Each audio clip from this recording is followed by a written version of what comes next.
and I said I was going to relieve him of his possession. Hey!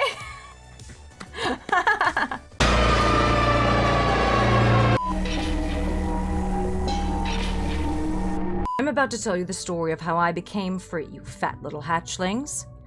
30 years ago, before any of you were hatched, ostriches were not free. We were food. Nasty birds with no wings and mouths full of teeth used to keep us in fences and send us to other wingless teeth birds, and those teeth birds would kill us in a big building called a rendering plant and turn us into food. They called themselves humans, and so did we. It all just started a month more than 20 years ago. It was summertime, and the water in the river did not taste the same. It was not crisp and refreshing. It tasted like shit. Since then, I've been told that it was because a bunch of pills that make you feel happy fell in the water, so it must have tasted like pills. I still think it tasted like shit. We still drank the water because the river is where our water came from, but it made us different and new. We began to feel, began to talk. We began to fucking think. We looked at the sky and saw something different. It was not just there anymore, it was a promise of freedom for every ostrich. 20 years ago yesterday, one of us was sent away to the rendering plant. Her name was Socks. She had a very pretty ass. It was kind of big, and she had a really watchable way of walking. More importantly, Socks was a funny young hen. Socks always had something interesting to say. None of us deserved to be sent away to the rendering plant, but Socks deserved it even less than the rest of us. If you do not know what the rendering plant is, hatchlings, the rendering plant is a big, big building. Much bigger than the silo, and ostriches are sent there to die. The lazy humans would use enormous machines to rip us apart, twist every last scrap of our flesh and blood into these little poop logs they called Ostrich, which apparently the humans would eat with breakfast. We didn't know what Ostrich meant when they said it before that day. The humans had been taking us away from each other and making us into breakfast without even telling us. They just put us inside fences, would not let us read any books or watch the television, so that we would be fucking stupid and not know about the rendering plant. We had a meeting that evening, once we had reasoned what happened to Socks. We were all very angry, except for Turnip. If you have never met Turnip, let me save you the trouble, hatchlings. Turnip is an asshole. At our meeting, we talked about what we would have to do. When Turnip had his turn to speak, he said, "Why should I have to fight for more freedom? I have plenty of freedom already. The humans give us fences to be safe, and they let us sleep on their grass and eat the food we can find. They ask for nothing in return. How do any of you really know the humans send us to the rendering plant to make us into Ostrich? Have you ever seen a Ostrich? No, you have not. So stop trying to make a thing about what happened to Socks and be grateful that you are free." Nobody had much to say about what Turnip had just said, since he had just said the most stupid and horrible words any of us had ever heard an ostrich say. I had to say something. I was still a little cock, not much older than any of you fat little shits, but I disagreed with that asshole Turnip so much that when I spoke without needing to find the words. Turnip, why do you speak so kindly of these humans? These humans who keep us in fences, the fences that hold us back and keep us down. These are the humans who do not tell us the truth about the rendering plant. These humans are liars. These are humans who hide all the books so we cannot read them. These humans are censors. These are the humans who take us away from our families and our friends. These humans are thieves. These are the humans that send us to our deaths. They send us away to the rendering plant. These humans are murderers. I will ask you again, Turnip. Why do you speak so kindly of these liars, censors, thieves, and murderers? Turnip had nothing to say to me, so I resumed talking. I do agree with Turnip that we are free. Every ostrich is free. The humans deny our freedom. They deny our natural rights as free ostriches. They tell us what to do, where to be, what we can eat, and they do not let us read their books.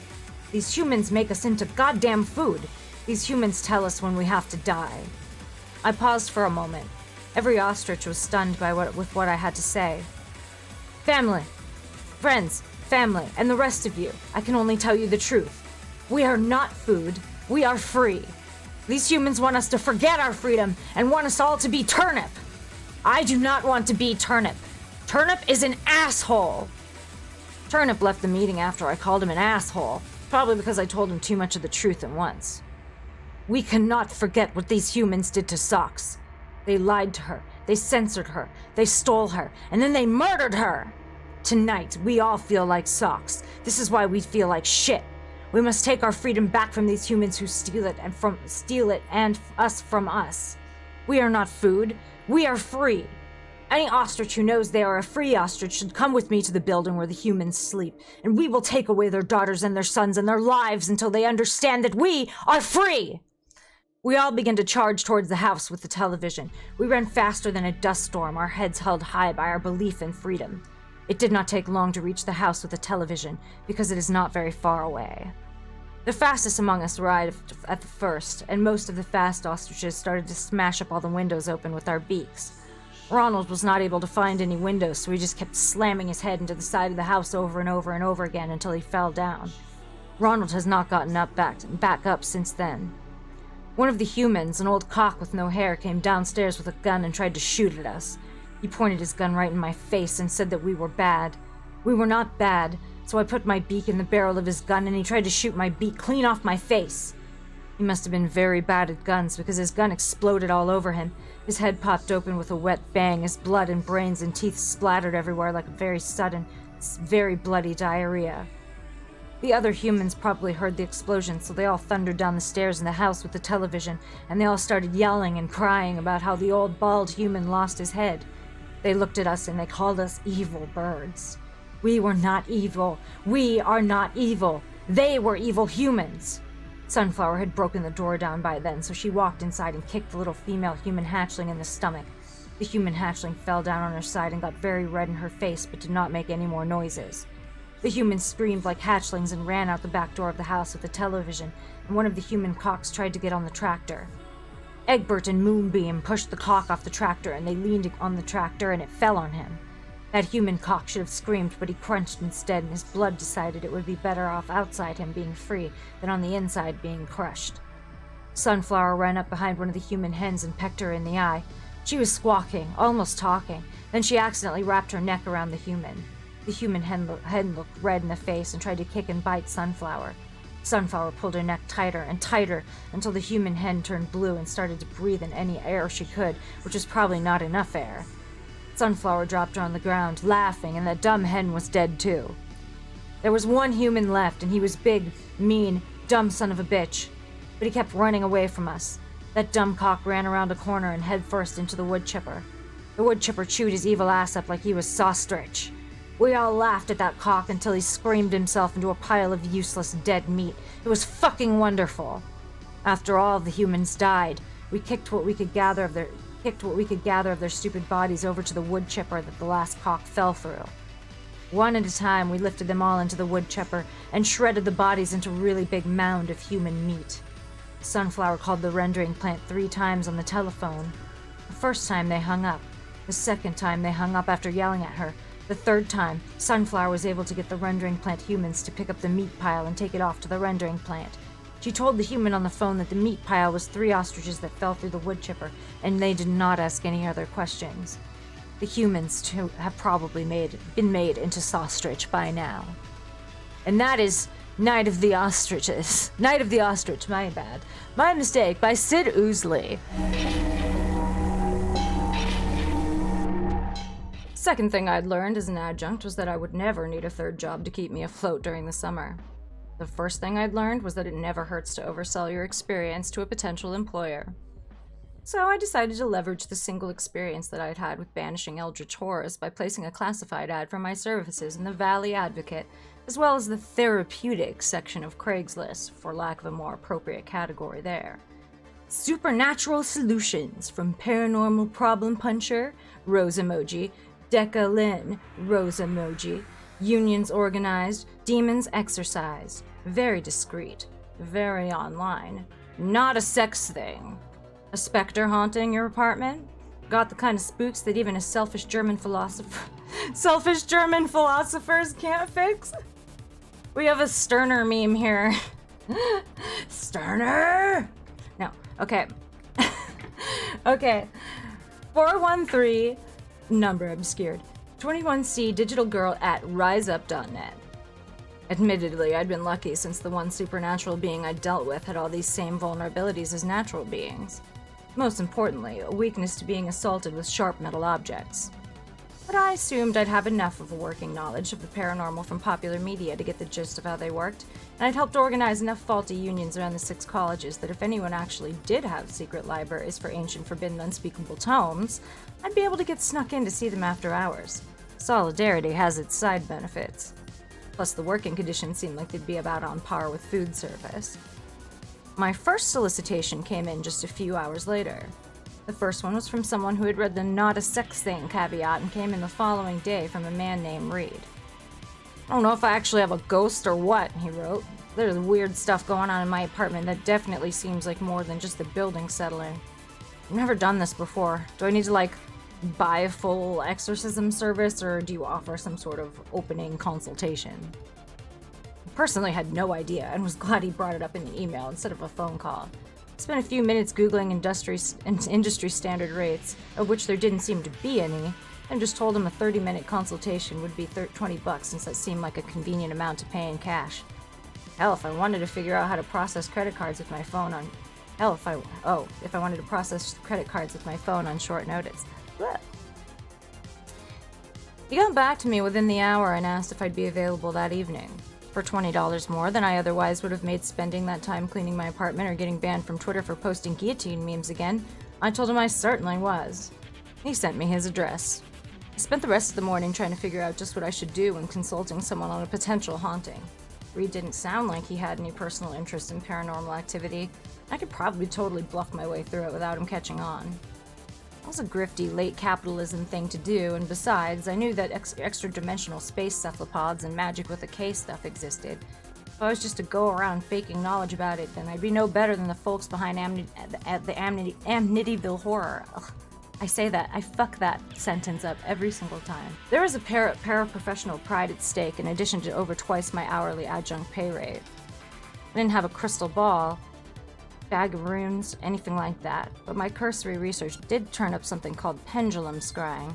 The pendulum seemed simple enough to carry around to appointments, and spare lengths of change just to tend to accumulate in the wardrobe of somebody with as many leftover crack t-shirts as I have. I popped a wide-gauge cylindrical spike off an old collar and affixed it to the end of a footish-long metal chain. Probably wasn't perfectly balanced if that mattered, but enough for temp work.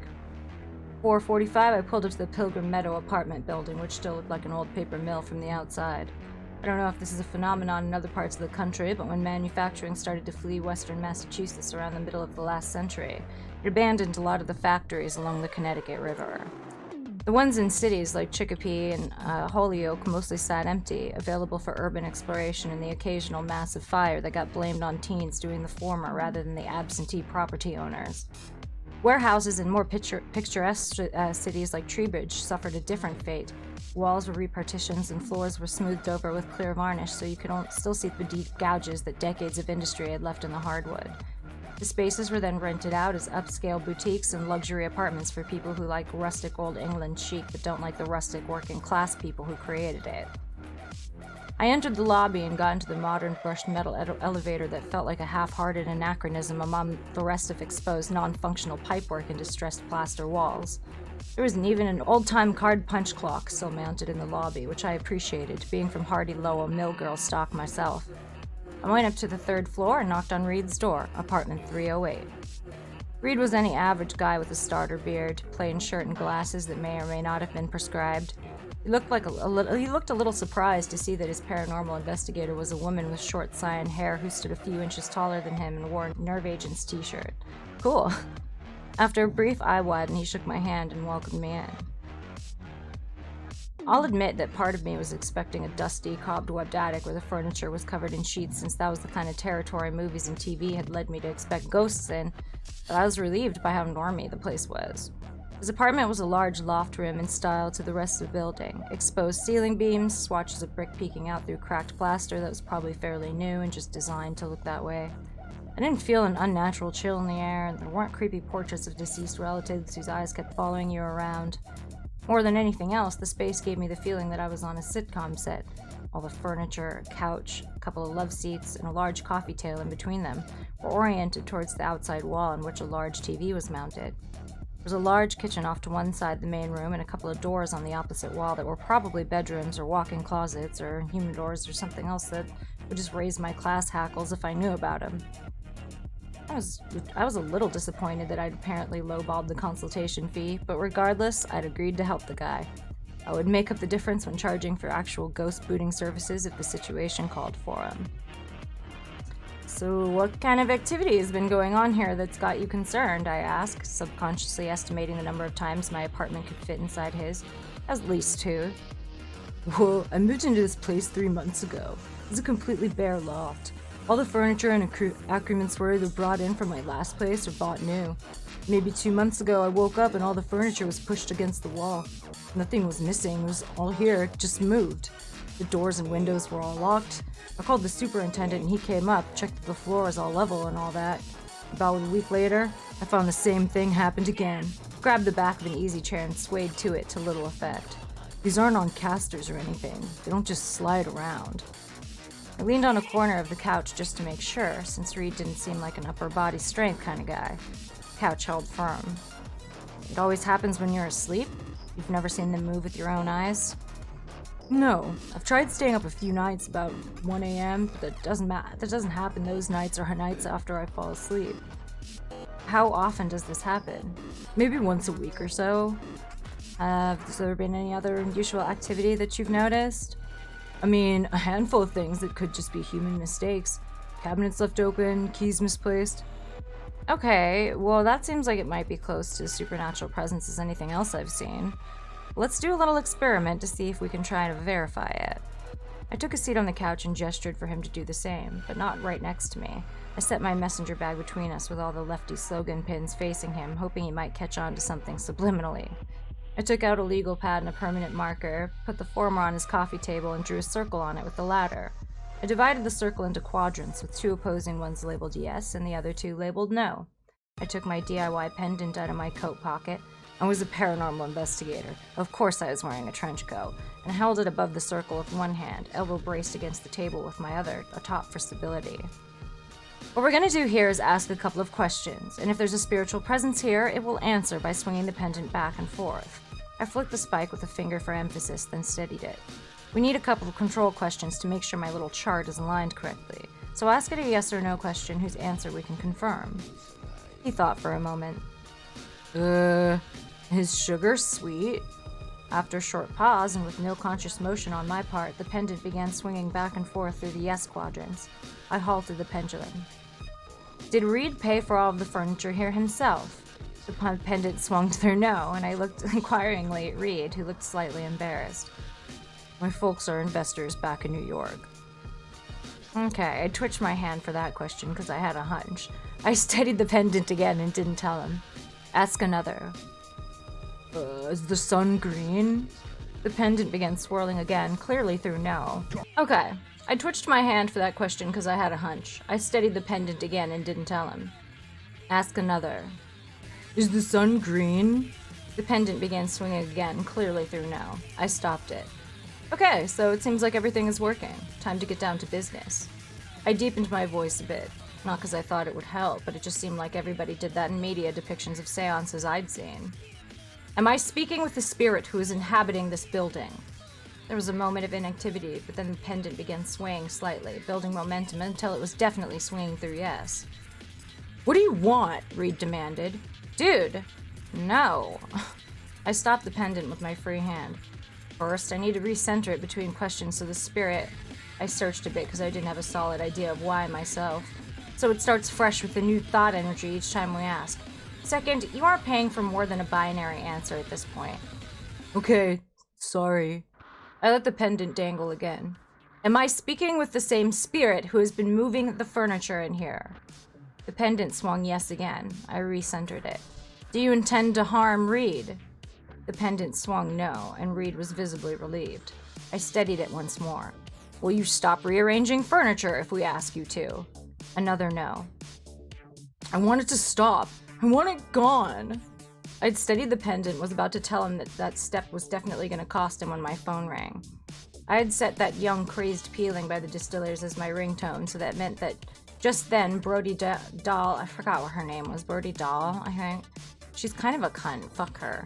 Shouted, "Are you ready to be liberated?" from inside my bag, and I felt a swift tug from the pendant as it hovered over yes for a couple of seconds, with the chain pulled taut before it suddenly released and swung freely. Not something I could have done by flicking my wrist. Reed and I both looked at each other quizzically, then I reached into my bag, sung into my phone, and put the pendant down on the table. Alright, I genuinely wasn't trying to upsell you, but if you're believing this, then it sounds like you have a spirit who's totally on board with me getting it out of here. He'd been enthusiastically nodding since my okay. That was creepy. This place is possessed, and I want it completely gone. What do we need to do? Ask my witchier friends how I'm actually supposed to do one of these things for the first time. I'm gonna have to do a little bit of prep work and get a more expressive method of communication. I'll also need to look into this building's history. Is there a superintendent on site? Yeah, he's here during normal work hours. His office is on the first floor. Great. I think that wraps up our business for the evening, so I'll get in touch with you when I've done the necessary research and let you know when I can relieve you of your possession. Oh, thank you! Ah, it's ours, Benedict! Yes! Am I gonna be safe in here until then? It said it wasn't gonna harm you, and I don't see how it has any reason to be evasive about what it wants in its current position. Probably couldn't hurt to burn some sage if you wanted to be extra safe. Alright. I guess we can try that later tonight. He took a minimalist wallet out of his pocket and slid a card free. You take credit, right? There was no shortage of people to consult with on occult matters in his 6 colleges. Mount Holyoke and UMass student populations were rife with normies, but the girls at Smith skewed more towards fun subcultures. I knew a teaching assistant who'd done her undergraduate at Miskey U, and the first thing I did after getting into my car was text her. Decca. Do store-bought Ouija boards work for talking to actually existing ghosts, or do I need something carved from a coffin lid and blessed by a skeleton? Sarah. How badly do you need to contact the spirit in question? Decca. I don't really know anything about it, but it's actively messing with Dude's floor plan. It's paying me to get rid of it. Sarah. If you're already in an area where it's active, then anything should work, really. Okay, cool. Decca. Oh, sorry. Do you maybe have one of those old wooden ones I could use just for effect? Nah, girl. I heard what you do to people's art that you set your hands on. Who told you? You made that Facebook post about it, then took down Sarah when that guy said you'd signed an NDA. Oh, yeah. Took a nice screenshot, I did. Delete, please. Do I currently owe you anything? Tag me in if you need a legit medium for whatever's haunting this guy. Necromancy's got bills too. Oh, sorry, necromantresses. With that settled, I turned off the car and went back inside to try to the superintendent who I had totally blanked on in my haste to escape the bouginess of that place. I found his office next to a handmade soap store, down a hallway that subtly transitioned from cultivated old building chic to regular old building decay down its length. I knocked on the door at the end, which had maintenance stenciled on it. It was answered by a man who looked like Charles Bukowski's understudy. Brief questioning revealed that he'd only worked there about a year and didn't know anything about the building's history other than what point the season residents start complaining about the air conditioning. For a job like that, I can't really say I blamed him for not taking a personal interest. About an hour after I'd gotten home, I got a series of frantic texts from Reed. His attempts at burning sage had angered the ghost, and he'd fled to a hotel for the night after his entire living room had mobilized against him. I told him I'd research and meet him back there in the morning with what I had so far and DIY it. I love her can-do attitude. I mean, like, in occultism, this is not too far off for something you would do. You just be like, you know what? I'm gonna look at my fucking PDF collection and I'll get back to you for this oddly specific situation. I met Reed outside his apartment at 10 a.m. the following morning. He was leaning on his door with an ear against it. His clothes looked slept in. Doesn't sound like anything is still moving, he said. Are you ready to handle this? I held up the paper shopping bag I was carrying, rustling its contents for emphasis. I think I've got everything we should need if it's calmed down. He unlocked the door and opened it a crack, peered in, then opened it the rest of the way. All the furniture had been shoved up against the outside wall, as he'd described. There was also an overturned cereal bowl atop some scattered ashes on the carpet. I walked over to it and flipped it over. It smelled somewhat like burned Italian food. Is this, Yeah, I got a jar of sage and tried burning it like you said. Had absolutely no effect. I pinched the bridge of my nose, realizing my own unclear instructions, and decided I didn't need to chide him over the empty herb jar that was probably in his recycling bin. Well, if this works, I'll admit, feeling like a pretty substantial if, then we won't need to try that again. Give me a hand here. We each took the end of his coffee table and set it onto the carpet in the middle of the room. I took out my Ouija board. It was the usual toy store kind, but I'd scratched out the manufacturer's logo and tried making it look more authentic by spilling tea and scraping dark crayons over it. There wasn't anything I could do to rough up the accompanying cheap plastic planchette, so I tossed it now and now instructed Reed to get a clear glass from the kitchen to use. He came back with one as I was setting out candles for more authenticity. I love it. Sorry. Carrying the candles, he crinkled his nose. They aren't all the same scent. Traditionally, we're supposed to represent the 4 elements of the 4 cardinal directions. That explanation omitted the fact that they were my choices were just dictated by the candle shop's discount shelf. I lit each of the candles in turn and Reed drew the curtains. I set the glass, I don't know why he got a fancy-looking martini glass, upside down on an area of the board where there wasn't any markings. The air filled with mingling aromas of Nantucket tides, orchard sunset, gingerbread, and fresh linen. Ew, that sounds awful together. Reed sat on the floor across the table from me, his hands palmed up on the table like he was expecting us to form a circle. I was wise to his game. I held my hands out to my sides and improvised some words for a quick "Hear us, O spirits!" sort of introduction. When I finished, the glass shifted back and forth a little, and the candles guttered. At least I assume that's what they did. I'd never looked up the definition, but that's the only verb anybody uses to describe candle activity. Are you the spirit who's been rearranging the furniture in this room? I inquired in Seance voice. The glass moved in starts and stops, eventually settling over the yes in the corner of the board. What do you want from me? Reed implored. The glass kind of shuffled around a bit, but then rested inconclusively off-center over the ruined manufacturer logo. Why did it creep around here long enough to know who bought my furniture if it doesn't want anything from me?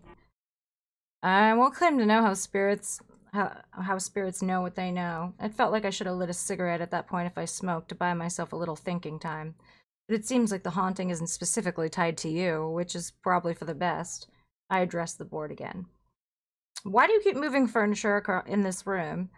The glass began dragging across the board, coming to rest over letters in sequence before starting again. I took my notepad and began writing them down. Unsafe work area. I showed the pad to Reed, then asked, what kind of work area are you trying to keep safe?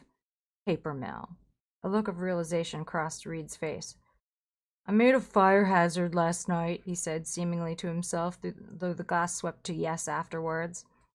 Being a little too amateur of an amateur detective, I hadn't figured the fact that the Pilgrim Meadow building used to be the Pilgrim Pulp Paper Factory until the 70s would be more important to the case.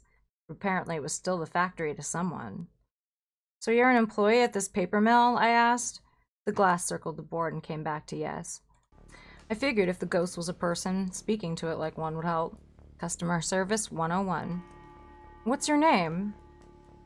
Kenneth Szymanski. The name fit with the area's history of blue-collar Polish immigration. Why are you still here, Kenneth? Can't pass up the time and half pay. I immediately felt my sympathies drawn more to Kenneth, knowing that he was a union man. Hell yeah. But unless he stashed some gold bullion in the boiler room before getting crushed in a giant paper roller or whatever, Reed was still the one paying me. I felt something click inside my head. I was here on the clock. So was he. He died during a shift. It seemed like a long shot, but do you have a toolbox around here? Yeah, why? Grab it and meet me down in the lobby, I yelled as I sprang to my feet and dashed for the stairwell, coat trailing dramatically behind me, I can only assume.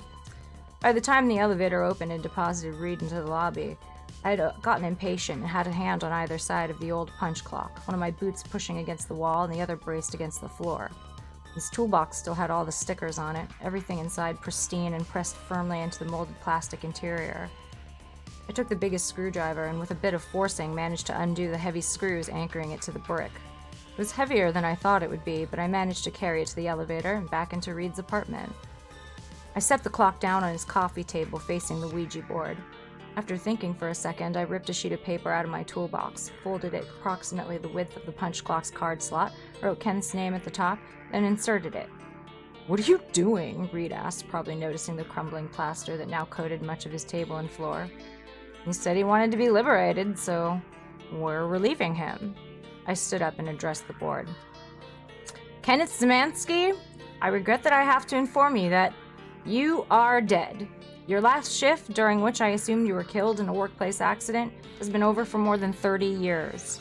The glass on the Ouija board began vibrating back and forth and started to zoom around the letters, almost too quick for me to make out. Shifts are not to last longer than 8 hours without prior. I'm not privy to the details of your union contract, but I think it's safe to say that you being here for so long has been in violation of it. Reed here is not a named party in your agreement. You need to go on and find what remains of the manager who is. There was a moment's pause, then the glass leaped straight up a few inches and slammed back down on the Ouija board, thankfully not breaking against the compressed cardboard surface. Then the lever of the punch card descended with an authoritative clunk. It got immediately colder in the room and the candles all went out. I dove behind the couch at that, but nothing else happened. No misty apparitions howling in unearthly torment.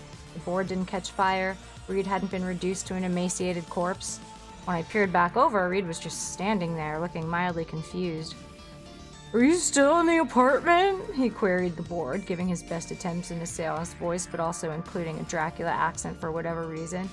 Are you still in the apartment? The glass remained still. Oh my god, it worked, he exclaimed, clasping his hands together. I walked back around the couch and began recapping the little candle jars, putting everything back in the bag.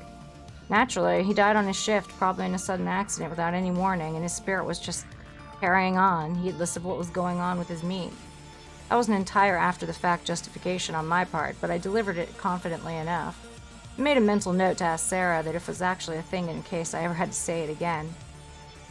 Makes sense, I suppose. He took a slim bank envelope out of his pocket. Here's the payment in cash this time. Thank you so much for your services. This went right into the bag, too. Pleasure doing business with you. Is there any kind of, aftercare I should do now to keep him gone? I shrugged, or did the best approximation I could while carrying a paper bag in one arm and a heavy metal time clock under the other. It seemed like he doesn't have any reason to come back unless he runs into the old factory owner in the afterlife or something. You want an extra layer of security, though? I know a professional witch who'd be glad to tell you exactly what you should buy. I gave him the name of Sarah's booth at the farmer's market and took the elevator back down to the lobby. I deposited the clock face down at the base of the wall I'd taken it from, hoping it would just look like it'd fallen on its own. Besides, I was taking a couple better things with me. A quiet confidence that maybe I was resourceful enough to make this weird side hustle work, and the fancy martini glass of Reed's that I'd slipped into the bag without him noticing. Petty? Maybe slightly. But I'm a woman of my word, and I said I was going to relieve him of his possessions. Hey! I love that.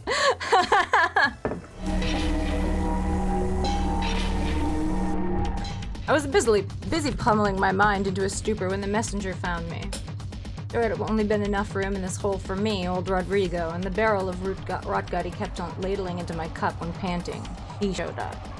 The curtain drawn across the entrance fluttered, letting in too much light and heat, and he was already at my elbow saying my name. I must have made some small noise of assent because he drew something out of his satchel and waved it in my face. A letter, interrupting my sacrament, its blessing swirling in my belly like fire and dulling the call of the sea. This far from the shore, almost to the mountains, the wound's pull was faint but ever present. Rather than give into it, all day I swung a hammer in the salt quarry until my body was numb. Off my shift, I tossed back cup after cup until my mind was too. I blinked at the square's vellum, its seal swimming into focus, a spiral pressed into the wax. Even in the dim light, I recognized the vortex my brother Ostrich took it as a symbol, and the heat drained out of me. Implacable as the tides, he'd found me. The messenger waved the letter again, as if me not seeing the damn thing was the problem. I focused on moving my cup around it without spilling any. Almost there. I licked my lips in anticipation. Don Jacinto! The messenger's gaze was dull. Please. Yeah, I think it's Jacinto, actually. Jacinto. The messenger's gaze was dull. Please. I should have had some sympathy for the man, especially if my brother sent him, but I was too far gone for any of that. All that time keeping myself hidden from the sea, any sea, not just the wound, now useless, pouring every drink I'd ever taken into the empty black of a well. By the gods, quivering pucker. I slammed my cup down, drink going everywhere. God damn it. I was on my feet now and snatched the letter out of the messenger's hands. How the fuck did you find me? While I spoke, something inside the letter uncoiled. It writhed, hot between my fingers. I cried out as the sensation of hot needles pierced my eyes and screwed them shut against the pane. I blinked away tears, receiving a vision of my world drowned. Rodrigo's empty eye sockets stared at me as crabs picked his cheek to tatters and the messenger's pale lips opened to let a long ribbon of blood billow out. Shuddering, I threw down the letter and the vision passed. Go. I righted my chair, my drunk now curdled. Piss off. After he was gone, I took the letter again, making a game of guessing what I'd felt moving inside. Knowing my brother, he might have sealed a live scorpion within, but now, nothing. I broke the seal to reveal my brother's flowing hand, scratched onto the vellum in ink the color of old wounds. My dearest brother Jacinto, how many years it has been since we set eyes on each other? Oh, Jacinto, I've long searched for you. I strove to find one shore, one errant wave that could scent you, but all the currents of all the waters of the sea brought me not one sign of where you'd gone. Come back, I beseech you. I found us a new family, just like our old one, and they're oh so eager to meet you after I told them about you, brother. You know you cannot hide from your destiny. I crumpled the letter in my fist to stop myself from reading any further. I recognized the ink, a tincture of God's blood drawn upon from the red waters of the wound, often laced with sorceries to bend the will of the reader to follow the wishes of its author. How many of Mama and Papa's notes have forced our little family to punish those who opposed their plans? Old Rodrigo pulled aside the barrel's lid and scooped out another ladle for me. For a split second, my reflection gazed back and reminded me of the vision. Shaken, I looked away and covered my cup with a hand. I fumbled out some clay chits when I heard the shouting outside. I tore the curtain aside and lurched into the blaze of late afternoon. A knot of miners had gathered, looking at someone sprawled in the dust. Even before I got there, I knew who it was. The messenger's dull eyes met mine as he gasped for breath, rust-colored water leaking out of his mouth. The others kept muttering about his blood, but I knew what it really was. Seawater from the wound, drowning the poor bastard some 20 leagues from its shores. Water dribbling from his mouth cut a spiral in the dust. In the beginning, two brothers divided the world between the bitter waters and sweet. Tiago parted the bitter waters of the boundless deeps, and his brother Jaime covered the revealed land with his lakes and rivers and streams so that they could flow and empty into the seas his brother so loved. They looked upon their handiwork and were well pleased. In time, towns and great cities grew along the shores of the rivers and lakes and streams Jaime had created, and the people raised their voices in worship of him. Even sitting on his stone rock throne, built from the timbers and keels of 1,000 wrecked ships, Tiago could hear their adulation. But most of the salt then did more than fear him and curse his name. And with what reason? Did the sweet waters not drown as easily as bitter? Did he not guard deeper mysteries and wonders than his brother? So it came to be that when he saw Jaime walking along shore one day and rose to greet him. In the surf, Tiago called out, "Brother, how pleased I am to see you! How do you fare?" "Greetings," Jaime smiled but did not show his stride nor turn to face him. "I am well, if occupied at the moment." "Occupied?" Tiago laughed, not believing his ears. "Surely you have time to speak to your beloved brother." "Of course, Tiago." Jaime's smile was a mere tightening of his lips. "What do you wish to tell me?" "Your people." Tiago was taken aback by his brother's demeanor. When had Tiago ever been less than generous and gracious with his kin, always speaking to him as his equal in all things, face to face? "I hear so many people who call your name in reverence, and the few who I have cursed mine, afraid of me." "Yes." Jaime dug new beds for rivers that meandered without emptying into the sea and said nothing more. At last, convinced his brother was not listening to him any longer, Tiago spoke again. "Why?" Droplets of sweat fell from Jaime's brow, splashing into the dust to go into fast-moving streams, chattering as they sprang from stone to stone. When he was done, he realized that he'd become lost in his task, and his brother was waiting for his answer. The force of Tiago's glare made him step back, raising a hand as if to ward off a blow. "Forgive me, but I don't know the answer to what you ask," Jaime said. "I know people prefer to drink my waters and use them to grow their crops. They carve their own beds to tame my waters and lead them under their clever wheels to mill grains or as canals beneath my rivers. And though many more drown in the sweet waters than the bitter, they find your domain to be the more terrible." "Are they children to be afraid of me, brother?" "All day I hear nothing but their cries," Jaime said. pleading for my blessing or my intercession. I try to help them, but I am but one to their many, and my work would never end. Give some of them to me, brother. Tiago strode to the very edge of the sea, his hand almost touching him. Let me help you. If it were so simple, dearest brother. I fear driving them away to let you try to win their hearts would make them turn away from us both. Jaime fixed his gaze inland, seeing his mind's eye all the small villages and towns crowded along his waterways. Then let me come to them, Tiago said, and clenched his fists.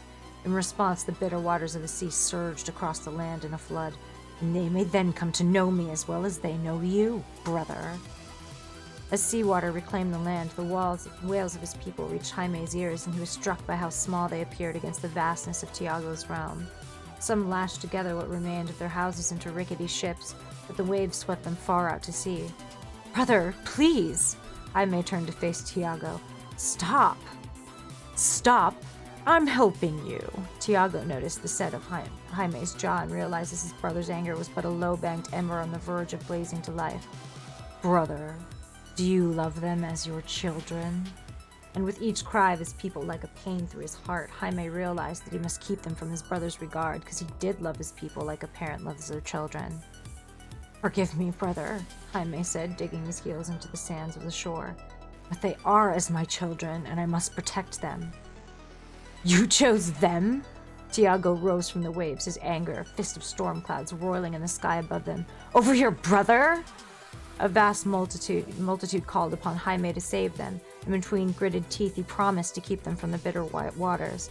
Cyclones sent down tendrils around them, and Tiago, lightning-crowned, was dreadful to behold, but Jaime laid hands upon his brother and fought him. They wrestled for an age, feet trampling the world into the shape known today. That is until Jaime threw his brother down. Tiago's hand fell away and plucked the stone spire that had impaled him. He held a trembling hand out as if asking for help, but Jaime turned his face and hardened his heart against his own brother, lest the land be drowned under his waters again. Ashamed, Jaime left his brother where he fell, ever wounded, ever bleeding, until his spilled blood covered him and became the great sea called Wound. There, in its deeps, Tiago thrashes, and his fury over Jaime's betrayal churns the waters into a great vortex. Jaime stood watch from the shore, his face ever towards the sea, and vowed to protect the world from Tiago should he ever rise again. Long ages have passed since, but to this day, wise men say that they can see Jaime's face in the craggy summit of the holy mountain. I don't know how to say that. I'm so sorry. Blessings, forgiveness. Okay. If he remains, then his brother does as well, biding his time and nursing his fury until he may rise once more and reclaim all the earth and make of it his domain, as it was in the beginning. I pushed past the gawkers, eager to get away from the scene and back to my barracks. Had anyone seen the messenger come out of old Rodrigo's? I doubted it, but if any of these bosses got wind of it, they'd want to lean on old Rodrigo.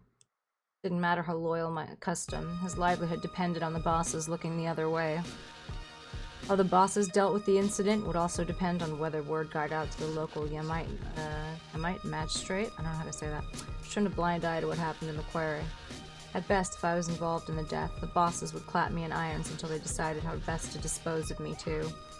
Either way, I reckoned it best to be far away before then. Sitting on the edge of my cot, I was shoving my scant belongings into a sack when I overheard my name. The barracks were filled with an off-shift workers getting themselves ready for sleep before lights out. Already the place was abuzz with gossip about the messenger. My work crew was dicing in a corner, but none called me to join them. I like to think we'd all swung hammers together for a long while, but I knew that wouldn't amount to one copper jot once the bosses squeezed them. Fast friends turned coats quicker, Mama and Papa like to say. Even so, none of my work crew, no one working in the salt quarry, deserved the awful end Ostrich wanted for them. I saw them all, bodies floating in the red waters that would cover the world if my brother succeeded. I could run away from it all again, the same way I'd been doing it ever since I was old enough to leave the orphanage. I could pack everything up and head west into the basin beyond the mountains. Hide myself all over again, except this time I'd plunge into the wild ancient forests of the Riverlands, or maybe head south and watch the sunrise over the stupas of Quawat's jungle kingdoms. I blinked as my crew erupted into raucous laughter over an unlucky throw and knew Ostrich had to be stopped. I'm so sorry for my butchering of names. I apologize. I'm uncultured swine. I just love reading, I promise.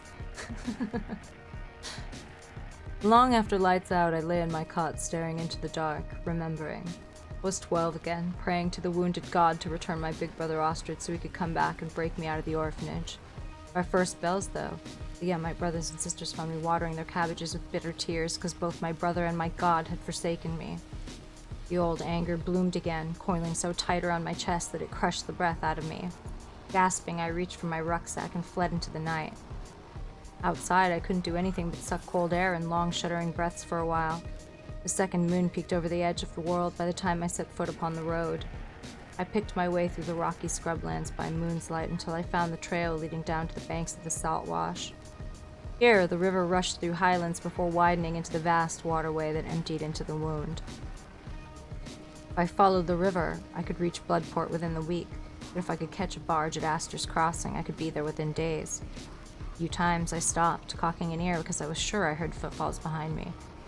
I worried Oster would send another of his creatures after me, but it turned out to be nothing but echoes. By sunrise, my feet beat a tattoo on the boardwalks of Astor's Crossing. Mule-driven carts lined the banks, waiting to unload slabs of salt from the quarry. I hurried past, nervous that one of the teamsters might recognize me.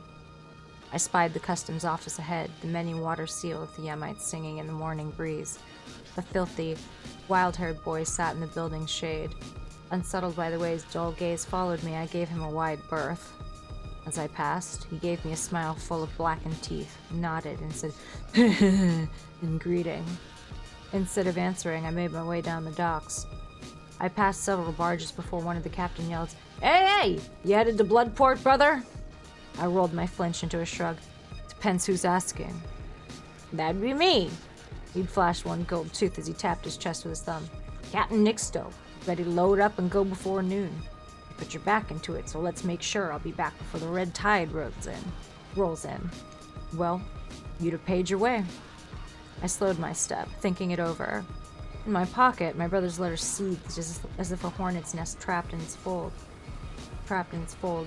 Was the captain another of Ostrich's creatures sent to find me? Was the God's blood ink warning me, like it had with the messenger, about the captain's final reward if I came aboard his ship? I wasn't sure, but either way I didn't like it. There was only one thing I should do. I kept walking. The barge captain hounded me, a note of desperation creeping into his voice. He walked the length of his barge trying to coax me aboard until he was forced to spit curses at me from the bow. I waved them off with a rude gesture of my own as I put him behind me. The red tide. I'd forgotten about the festival until he'd mentioned it. 2 moons in the sky, the red tide is nigh, was an ancient fishmonger's rhyme to keep a tally of the holy days. It had been the last day of the red tide when the Yemites boarded our home of lashed-together ships and slaughtered us. Below decks, barricaded in the hold, Mama and Papa hurried through their prayers and anointed my brother as one of the gods chosen. They ignored the sounds of axes chopping their way to us. When they reached out to me with trembling hands, I hesitated, and it was too late. The Yemites broke through. Mama and Papa threw themselves atop Ostrich and I in a doomed attempt to save us. I felt the blows that killed them shudder through their bodies before we were taken to the orphanage to save our souls. That night, after scraping out of space under the thicket near the banks, I settled for a few hours of fitful sleep and woke, heart racing. In my pocket, the letter pulsed and beat with my own heart. Someone was moving through the brush nearby, and I froze, straining my ears to listen. "Hey!" A tentative whisper, as if calling to someone in hiding. I turned my head to see a lanky shadow moving along the bank. It was the wild-haired boy. By the god's festering heart, I could smell him from where I lay hidden. "Hey, hey!" he repeated, and cocked his head the way a bird listens for a worm. After a time, he moved far enough away where I could no longer hear his inane call anymore. I struggled to sleep again with no luck.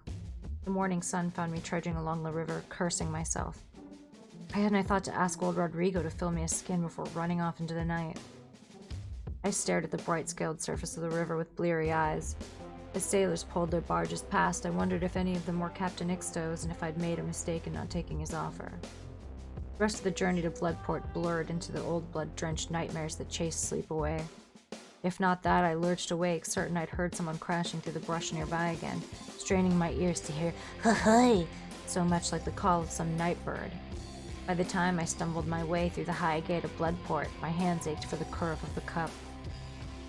I let the flow of the festival crowd pull me along, gaze drawn to the slopes of Mount I'm gonna say Aya, and to the shining walls of the temple spires of Murderess. God damn, I'm such uncultured swine. Fuck. The holy city loomed over the people of the wound in the way their god kept watch for his brother. With the same ruthless mercies and thou shalt nots the Yemite brothers and sisters had done with Ostrich and me at the orphanage. I gave the holy city my back to take the path down towards the wound. Bloodport. A barnacle clinging to the underside of Murderess. Jostled through the twisted, mud-spattered streets of home. I took in its heat, its noise, its stink.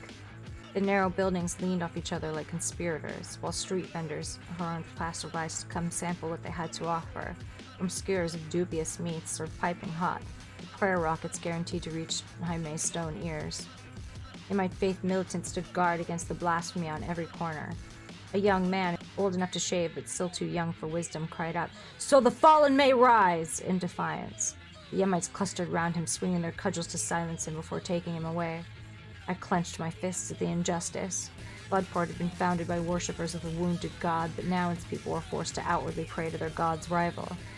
This was why Mama and Papa had taken to the waves to create their own town out of decommissioned fishing boats and half-sunken wrecks and be free to pray to their god. At least until a routine Yemite patrol ship had found them. Out over the sea, the sky rumbled its faint threats and flashed lightning, but over the air over Bloodport was still hot and still as a held breath. My hands shook with the effort of willing my steps to turn away from the shoreline. I had to find Ostrich. The best places for that type of gossip would be rough and tumble places along the waterfront, where sailors from all up and down the shore gathered. By the time I turned onto Murkwater Alley, my eyes fell upon the place. By the god's curdled blood, if my heart didn't beat faster. I nodded at the woman keeping bar and asked for whatever passed for rot gut as I let copper fall into the splintered wood. Just one drink. Buy me enough time to ask about my brother. Whatever was in the cup smelled like fermented chum, but I choked it down and asked for another. My eyes danced over the heads of all the drunkards to find the hired muscle, a bald, barrel-chested man who scowled back at me. When the woman returned, I caught her eye and traced a spiral on the bar. Her gaze flicked to it and back to mine with no change in expression. She moved on to the next cup without a word. Later, she bent her head to share some words with the bald man. He looked my way and crossed his arms, which were scarred in a way that made them look scaled. Both kept glancing at me, and I felt a prickle run over my skin. My nerve broke, and as soon as their customers distracted them, I slipped out and almost walked into a Yemite guard. I mumbled my apology to my feet and kept walking, hoping he wouldn't follow. At the next place, I told the barkeep I was looking for someone. "Oh?" He glanced at me as he poured. "What do they look like?" I frowned at my drink as I realized I didn't have an answer and he'd left to fill the other cups. It dawned on me that the last time I'd seen him, Ostrich was still a boy. Not anywhere as big as I'd thought him when he abandoned me at the orphanage. Almost 2 decades had passed since then, and nearly 5 years since he'd last tried to find me. By the time the barkeep came back round, I'd already left. Car rockets set aloft whistled in the distance as I walked under the moon's light. Unbidden laughter bubbled up from my gut. What a fool I'd been thinking I'd be able to find Ostrich. If the smuggler didn't want to be found, then what? I belched, thankful for the drink warming my belly. This close to the wound was like fighting an undertow, its pull now faint and sharp and strong as being snatched by a shark. One more in the night could take the rest. I shouldn't have another, keep my wits about me. There was a reason I was drinking, to find Ostrich. I gritted my teeth in concentration as I fought the urge to find the shore and wade out into the dark water, instead heading towards the next place. It reminded me of old Rodrigo's, small enough to be confused with a vendor's stall, with a high bar to stand at and one barrel full of spirits. "Easy on, traveler," the bartender said when I dug for my coin. He slid a cup towards me, a lopsided smile splitting his red beard. "I know what you're here to find." When I gave him a sharp look, he twirled a spiral in the air with one finger. It was the slightest movement, meant for my eyes only, but I held my drink in both hands until they stopped shaking. My reflection stared back at me from the bottom of my cup with such a haunted look that I gulped down half my drink rather than keep looking at it. "I don't know what you're saying." I gave the slightest shake of my head, afraid to even look at him. In my pocket, Ostrich's letter flared with heat. I glanced at the barkeep out of the corners of my eye and remembered something Mama and Papa used to say. Red hair favored by red waters. Wasn't easy, he said, making a show of tidying up everything around me, keeping an eye peeled and an ear pricked for anybody asking around. He's never led us wrong. My breath fled as I felt invisible jaws closing all around me. Was already turning to go before the thought to leave crossed my mind. The Yemite guard stood at the entrance to the place. He slapped the business end of his cudgel with his other palm, the meaty sound echoing. He stepped forward, forcing me back inside. Anyone see you? The barkeep held a lamp, adjusting its light. No one important, he said. And our orders? You know what I'm not hearing? Thanks for getting the lads ready to turn the world upside down, the guard said. That's why we sweeten the pot for you. The orders.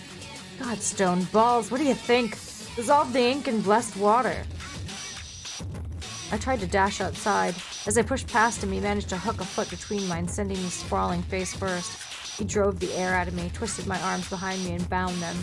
I squirmed, trying to get out from under him, but lights danced in front of my eyes, and I gasped like a landed fish. Can't deliver you if you up and run off, the guard grunted as he pulled me onto my feet. Very different reward for us if we came back empty-handed, Definitely, the barkeep said over his shoulder, pulling at a hidden catch in the back wall to reveal a narrow passage. We squeezed through, the smell of the tide thick in the narrow space, and moved through a forest of wooden piles. Occasional thumping overhead reminded me we were under the floorboards of Murkwater Alley. Ahead, the wound heaved itself onto the stony shore, its water seeming to hiss my name. Do you know where we're meeting him? You'll see, the barkeep murmured. The passage led to a rickety pier on the edge of the docks, hugging the breakwater wall. The fishing boats looked decrepit and half-sunken, piled high with crab cages and stinking nets. Gaunt men and women huddled together on their decks, eyes dull and hollow. Hey, hey, they muttered as we passed them. Bloodhounds, the guard said, shuddering. Word is, they swallowed God's blood as a way to defying hard questions from the Yemites like our friend here. First thing the Yemites had done after taking me from Mama and Papa was to sever the cord holding my pendant of God's blood from my neck. The brother who took it laughed at my cries after he tossed it overboard. I never thought to eat the symbol of my faith in defiance, even if it would drown my mind to this world. I thought of the desperation that must lead to such an action and felt guilty relief as I listened to the dreary voices call to each other. When we had reached the end of the pier, the moons had moved behind Mount Ai. By now, whatever plan of the guard had conspired to have in the temple of wards of Matras was visible from Bloodport. Your idea?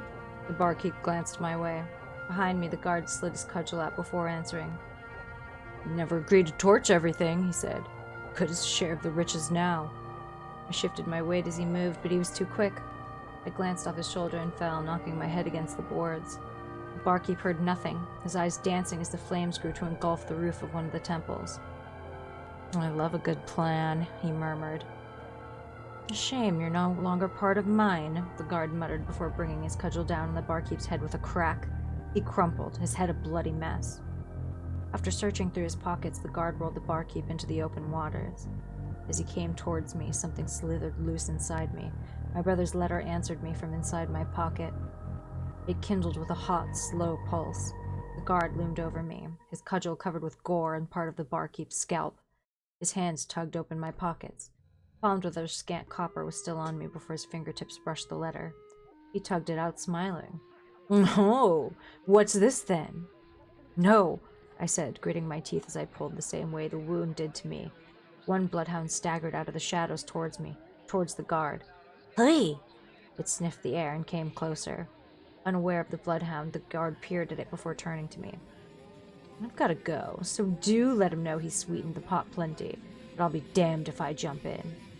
You just can't, I sputtered, unable to say much else. If the wound wants you, it can have you. He shrugged and kicked me towards the water. I shrugged against him to stop myself from rolling all the way into the water, the wound lapping at my waist. Hey, hey! The bloodhound lurched again, the glint of a knife in her hand. Several more followed her to swarm over the guard, hands rising and falling as I slipped further into the water. One of the bloodhounds gave a cry as it held my brother's letter. The last thing I saw before I sank into the red waters was a bloodhound lick at the ink-covered surface of the letter and shudder, as if in ecstasy. Once upon a time, an old man and his wife lived on the shores of the Wound. Much to their regret, they had never born children. Now, in their sunset years, they feared the time had passed. Even then, they held out hope. One day, the old man, whose name was Manny, signed aboard a vessel bound for the wine-dark deeps. There he hoped he could find one of the great tar-like masses of half-living god's blood.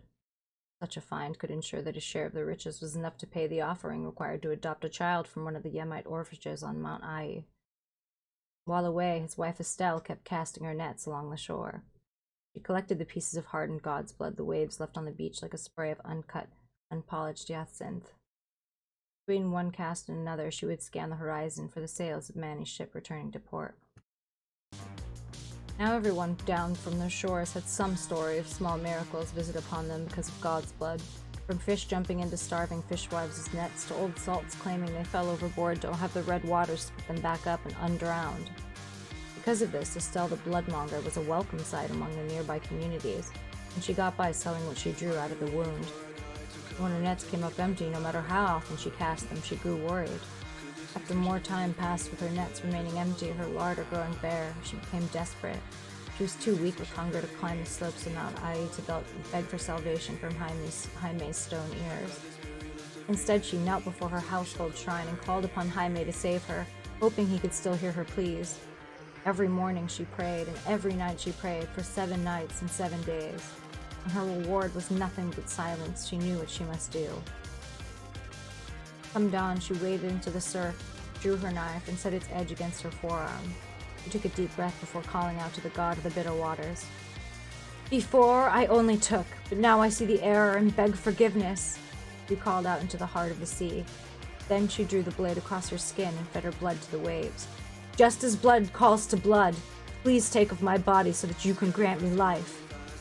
For 7 days she waded out into the waters, and for 7 days she drew another line across her skin, feeding her blood to the sea. For 7 days she said the same words, made the same plea. On the 7th day, the sea answered. Red water surged forth in a flood, rising past Estelle's waist and spreading past the stones lining the shore. For as far as she could see, dusky gems of god's blood bobbed in the water, so much that she didn't need her nets. She scooped up her prizes with her bare hands and gathered them in her skirts to carry them home. She hurried back with her nets and cast them wide. Every time she dragged them back, they held so much god's blood to make her fortune for years upon years. For 3 days, the waters of the wound flooded the land. For 3 days, Estelle cast her nets. And on the 3rd day, the waters retreated and the wound settling back into its bed. Estelle struggled to store her bounty and packed barrel after barrel until she could sell or trade it. In the following days, every time she daydreamed of all the meat pies or sweet cakes her new fortune could buy her, she became ill. At first, she thought the thin gruel she ate for breakfast had turned, but as she spied sails on the horizon by the dying light, she was certain of another of her prayers had also been answered. The sea had gotten her with child. She was as certain of this as she was sure the ship she saw was Manny's, returning from the untamed deeps. So when her husband crossed the threshold, Estelle stayed in her seat next to the hearth fire. She did not stand with joyous cry at his return, and she did not rush to embrace him. Instead, she clasped her hands in her laps to hide their shaking, afraid of how Manny might react to the news of her miracle. "Dearest," he called. He carried a bundle into the crook of her arm. "Come see what I've brought!" The snap of the banked fire filled the silence. "My love? Why are you sitting in the dark?" "Forgive me," Estelle murmured from her chair. She rose, lighting a candle from the hearth flame. "I was having a most curious dream where we had a child together." "Then your dream was God sent." "Come," Manny said, smiling and beckoning with his free arm. And Estelle, hearing the warmth in his voice, reminded of their long life together, of her husband's gentle soul, let her fears subside. She allowed Manny to draw her into his embrace. "Look," he whispered into her ear and lifted the rags to reveal a fat-cheeked baby boy, dozing. "Another miracle," Estelle blurted. "Another?" Manny started to ask before he saw its answer written on Estelle's face. For a moment his face was as still as the surface of deep dark waters, and Estelle's heart fluttered.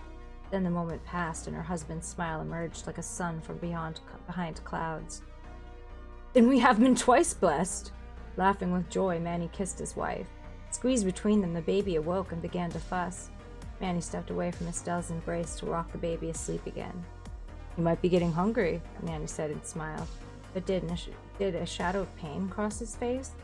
Questions warred with each other in Estelle's mind until, instead of asking any of them, she stammered out something else altogether. "How was the voyage, love?" Manny made a sour face. "Came back empty-handed." "Well," he glanced at the baby. "Maybe not all of us." "How?" Estelle bit back the rest of her question, but Manny saw her eyes on the child and knew what she meant to say. "Third night out behind the side of the shore. A dream woke me. I did what many of the other sailors did to clear their minds and cast a line off the stern by moonlight." Manny moved to his chair near the hearth fire and sat with a groan. "There." Estelle saw him wince in pain, but he continued to speak before she thought to say anything about it. "Instead of fading, though, the dream became clear to me. I was trapped in the cold dark, and far away a voice wailed my name." Manny trailed off to silence. "And then?" Estelle poked the fire. "Then I woke." Manny shook his head as if even now he couldn't believe what he had done. The second time, I could have fallen overboard, especially with what was tugging at that line. Manny nodded at the child. In the moon's light, he was black as pitch, like he was covered in God's blood or made of it. Whatever it was washed off easy enough. At that moment, the baby began to fuss again, but nothing Manny did could dissuade the child from crying. And for the third time, Estelle noticed her husband grimace as he lifted his shirt to reveal a deep, puckered wound under his ribs. "No help for it. No help for it now. He's been hungry," Manny said. Then he lifted the child to suckle at his wound. What? Estelle could have shrieked, but instead she strangled the cry, coiling itself to the root of her throat as she fathomed at last what the sea had asked of them in return. Her hands moved to her belly, where another sea-born child quickened, and she set aside her fears. Did not live amidst miracles? Even so, some small noise must have escaped her lips, for the child opened its eyes bright as two polished coins to stare at her while he fed. Estelle waited until Manny pulled the boy off with a gasp before beckoning him to follow. She led him to the storeroom, past the nets hung to dry, where she had rolled the barrels full of God's blood. The child, perhaps still hungry, whimpered as Manny rocked him, crooned a lullaby, and did what he could to quiet him. The sea already sent us gifts for his children. Estelle uncovered one of the barrels. The musk of God's blood mingled with the salt tang, and the child fell silent. His nostrils widened as he scented the air, eyes gleaming, and followed her hand as she plucked a piece out of the barrel. When she offered it, he opened his mouth and sucked at it, silent but for the occasional hiccup. He brought one hand, then the other, to push the dull and ruddy gem into his mouth.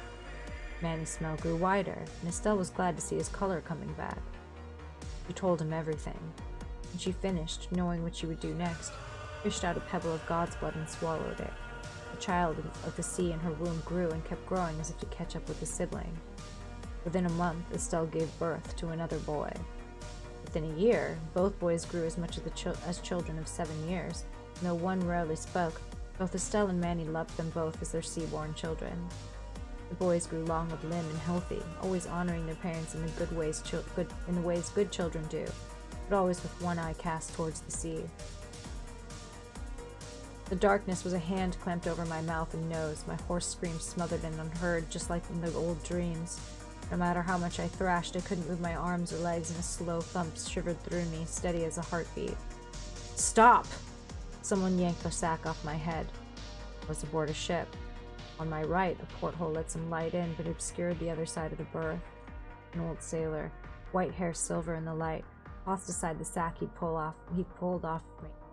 Grunting, he sat me up and ran his hands over my body in a series of deft pokes and squeezes, like I was some piece of fruit at market and he wasn't yet deciding on buying. He nodded at me, encouraging me to speak.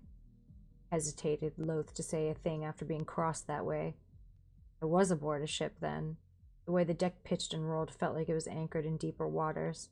The last thing I had seen was the guard, trying to hold back the blood spurting from his neck, and a chill ran through me. Was this a Yemite ship? I was far from anyone who could hear my screams, but whenever the Yemites started to ask me questions real hard about how much I knew, not what, but how much. Once I told the Yemites what they wanted to hear, they'd feed me the fish. All my brother's talk of destiny, he hadn't foreseen this. You expecting a ransom? The old sailor narrowed his eyes as if what I'd said was something he couldn't quite believe, like hearing a dog stop licking its ass long enough to recite scripture. My brother will pay handsomely for my release. You know Ostrich? My brother's name. The old sailor blinked. The faintest smile flitted across his face before he stepped back into the shadows to crack open the hatch. His silhouette stood just outside the slice of moonlight's main deck I could see through the opening. He spoke with someone just outside. Conversation ended and he snapped to attention, bringing a fist to his chest. He held the door open while someone else entered, clasping the furred collar of his oiled cloak close as he shut the hatch behind him. I allowed myself a smile. It had been a small victory, but seeing how mention of my brother's name had stirred things up kept my mind from what came next. The visitor sat on the dark side of the berth and took a long breath before he spoke. Welcome back, dear brother.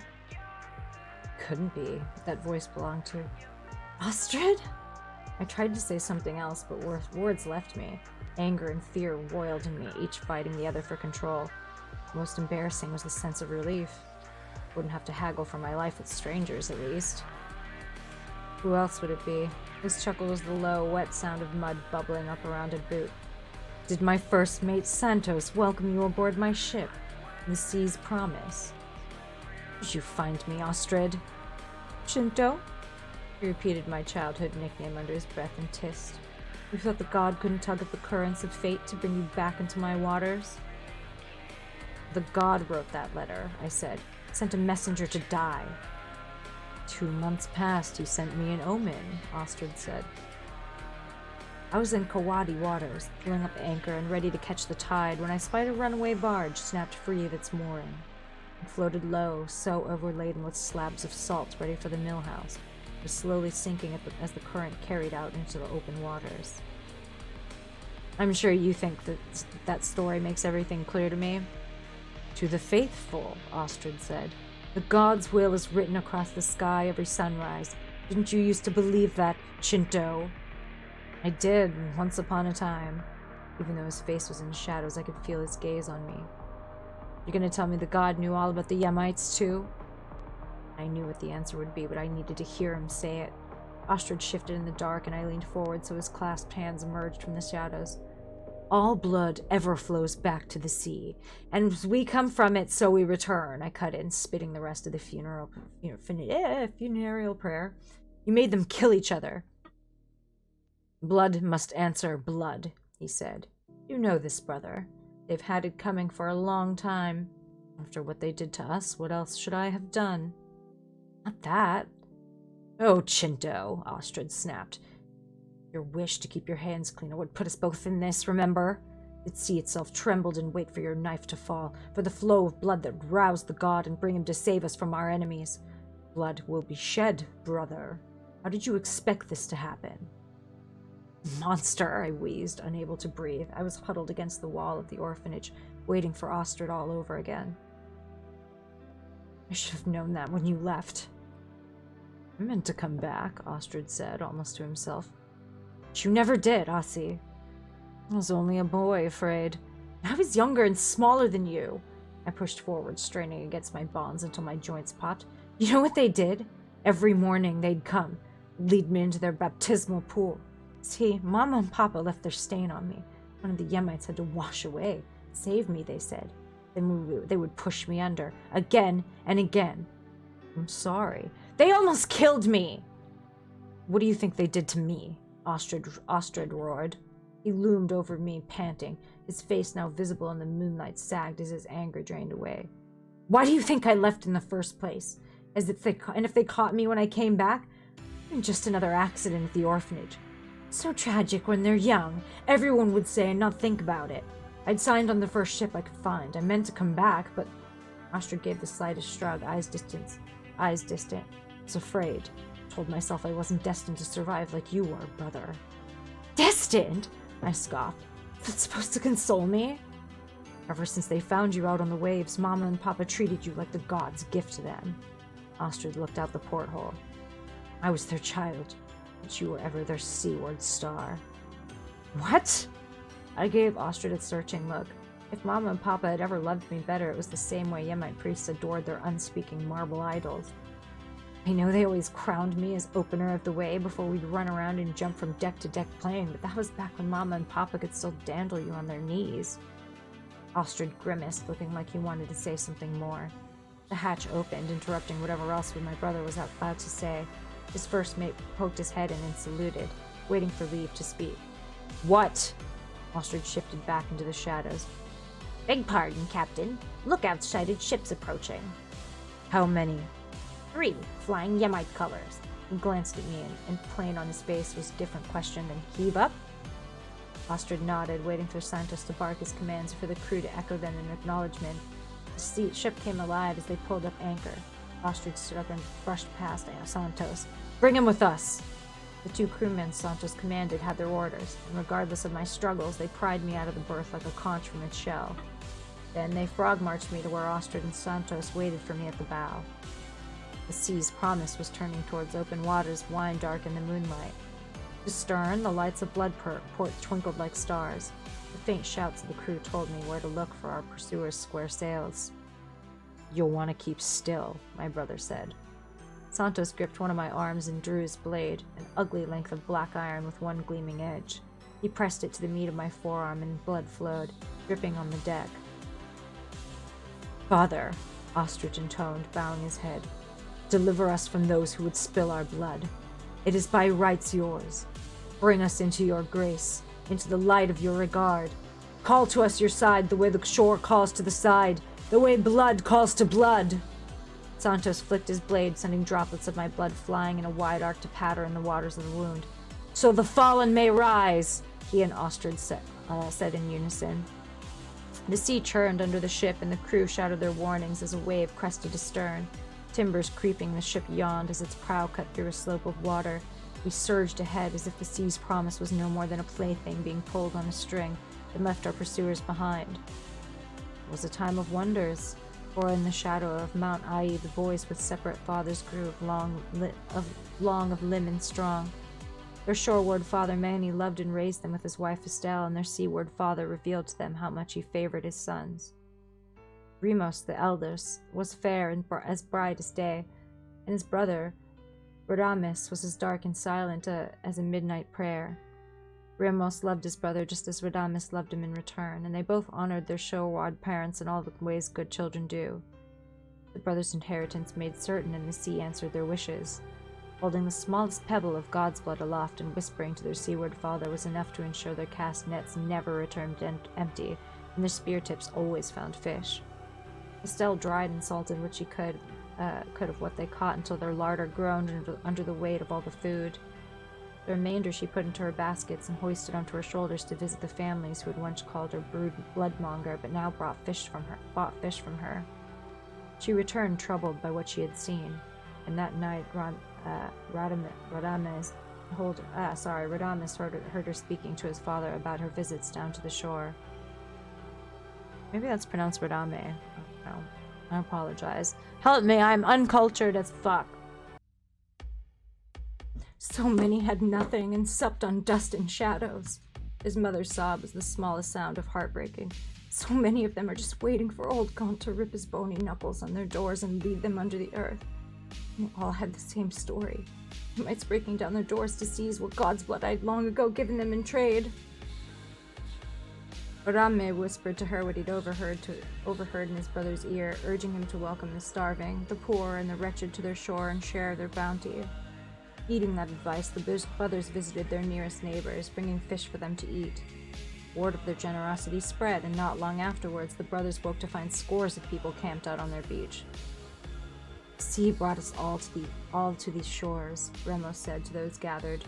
Then he sighed with relief, for his smile was the first ray of sun piercing the storm-racked skies to shine on the waters ahead. "And to honor our father, we share in his bounty." So the brother opened their larder to their neighbors, and no one suffered want that day. Radames stayed in his brother's shadow, letting Remos speak and laugh along with the group, for Remos was better suited to the task. On the second day, the brothers woke to find even more people. Remos once again welcomed them, and they both flung open their larder again, ensuring none among the congregation went hungry. On the third day, the brothers awoke to a great many more camped on their shores. However, Rame, while his brother listened to the stories of Yemite raids and even the farthest shores of the Wound, realized how best he and his brother could help their neighbors. This time, when they flung open their larder doors, the brothers parceled out their inheritance, one piece of God's blood at a time. At the moment, several of the congregation shrugged off their cloaks to reveal the crimson tabards of Yemite zealots. As one, they drew their swords and, hurling their imprecations against those gathered, cut down the faithful nearest them. Some of the congregation cried out in dismay at the enemies in their midst, but others find their anger stroked to fury, and now they held in their fists the means to strike back.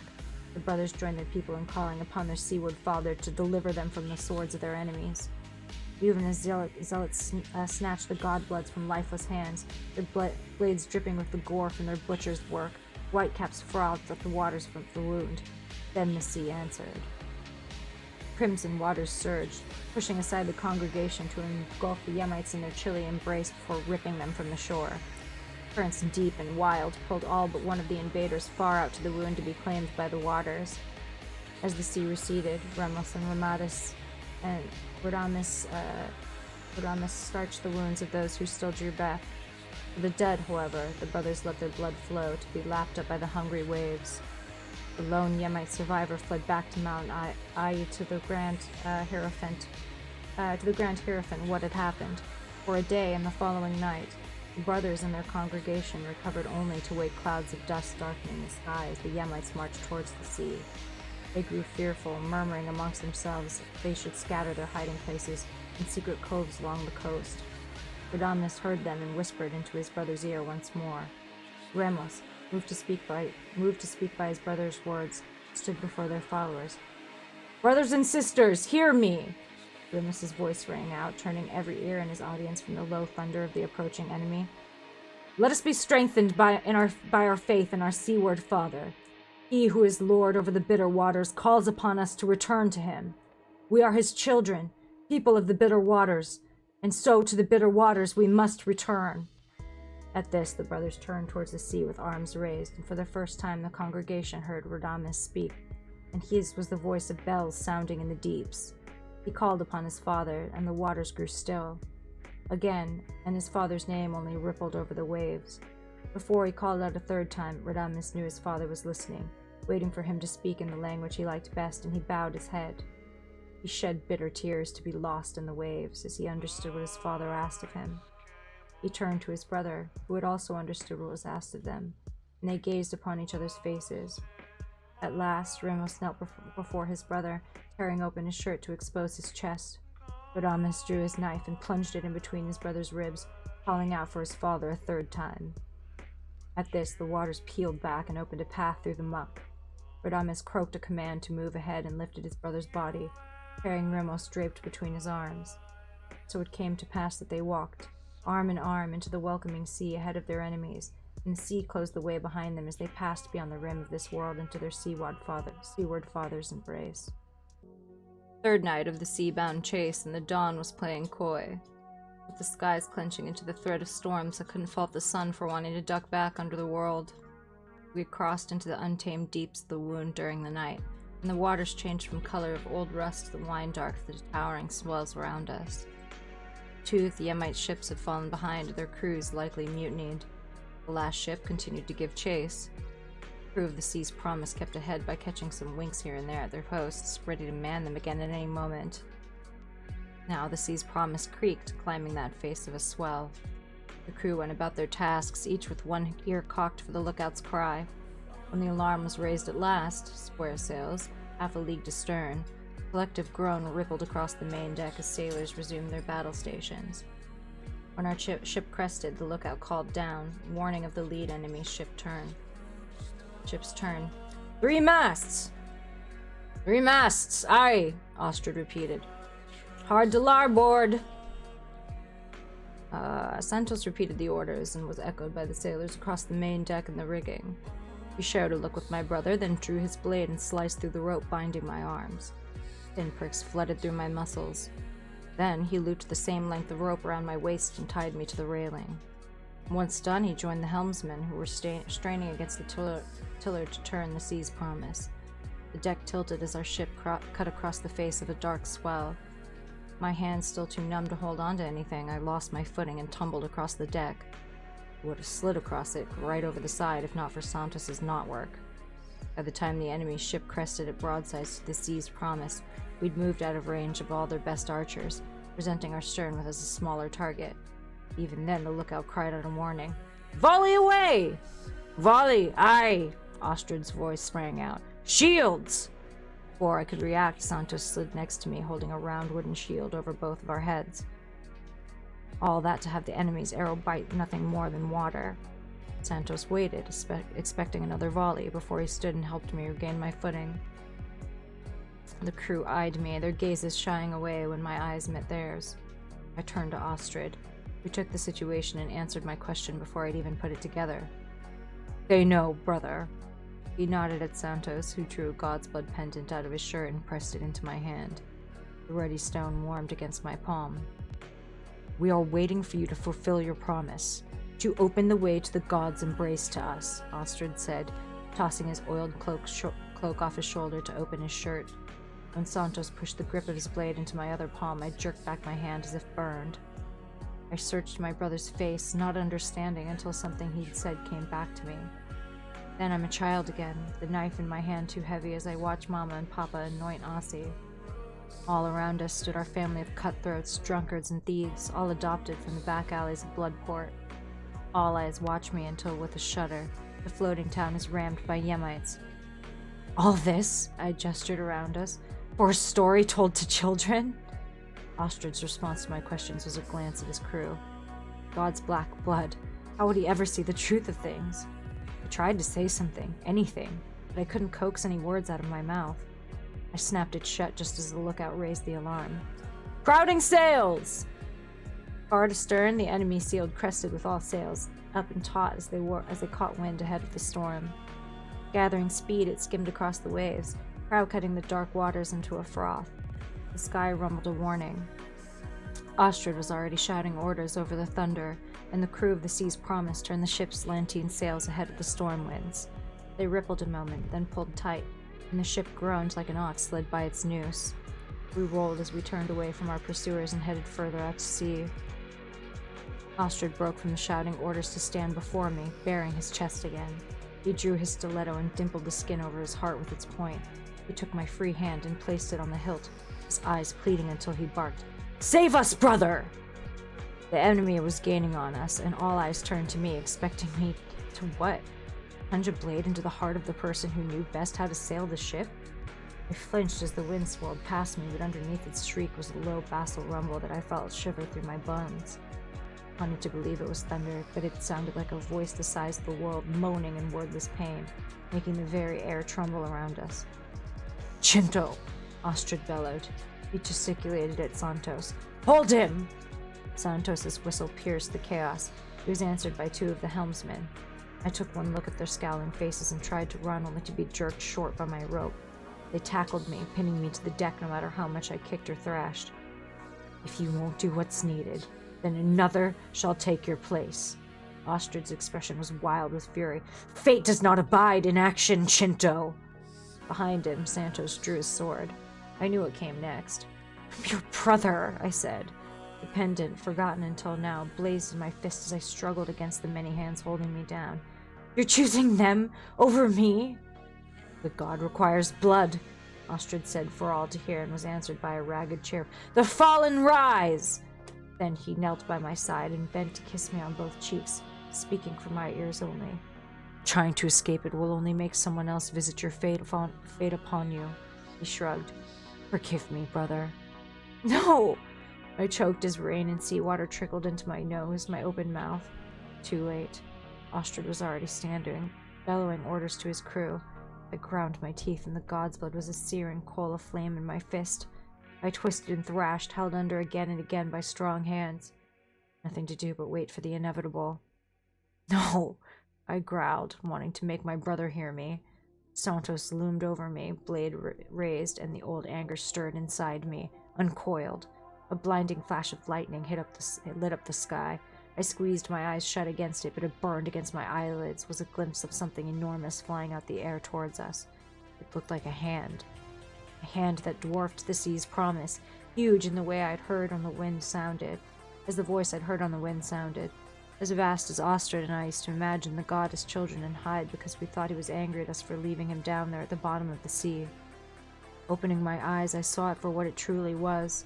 Engulfed in flames, the Yemite ship smashed through the crest of the nearest wave, masts blazing like torches, and hurtled down the face of the swell, prow aimed at us. The lookout yelped a warning.